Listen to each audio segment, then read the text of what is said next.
याच्यामध्ये अजितदादा एक स्वप्नील कुसाळेने रौप्य पदक जे सिल्वर आहे ते 0.1 ने हुकलंय त्याचं, म्हणजे 0.1 ने हुकलंय, म्हणजे त्याची कामगिरी एकदम तेज आहे आणि एकदम शूटर नेमबाज महाराष्ट्राचं नाव लौकिक करणारा हा स्वप्नील याचं पुन्हा मी अभिनंदन करतो.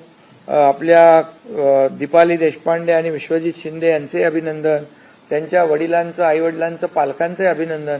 त्याला ज्यांनी ज्यांनी सहकार्य केलं त्या सगळ्यांचंच अभिनंदन या ठिकाणी करतो.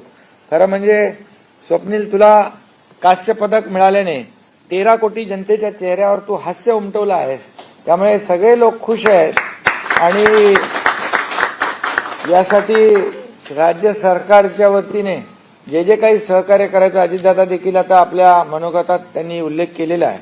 आणि यामध्ये आपल्या राज्याचा एक होतकरू नेमबाज खेळाडू यांनी राज्याची मान उंचावलेली आहे. आपल्या सरकारच्या वतीने देखील स्वप्नील याचं पुन्हा रौप्य पदक जे सिल्वर राज्याला मिळाल्यामुळे महाराष्ट्राचा, आम्हाला महाराष्ट्राला तमाम सगळ्यांनाच अभिमान आणि गौरव आहे.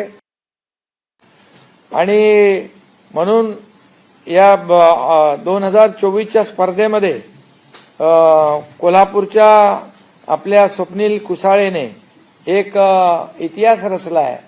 त्यामुळे मी राज्याच्या वतीनेच आणि महाराष्ट्रातल्या 12.5 कोटी जनतेच्या वतीने मनापासून आपलं अभिनंदन करतो. अजितदादा, तुम्हाला शुभेच्छा. आपलंही मनापासून अभिनंदन. आणि मगाशीच मी स्वप्नीलच्या वडिलांशी पण बोललो आणि त्यांचंही अभिनंदन केलेलं आहे मी.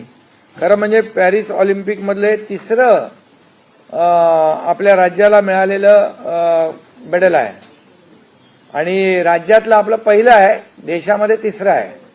त्यामुळे महाराष्ट्र शासनाच्या महत्वाकांक्षी योजना क्रीडा प्रबोधिनीचा जो आपला नेमबाज कोल्हापूर येथील कांबळवाडी येथील प्राथमिक शिक्षकाचा मुलगा आज ऑलिम्पिकमध्ये मेडल मिळवतो, याचा आम्हाला महाराष्ट्राला तमाम सगळ्यांनाच अभिमान आणि गौरव आहे.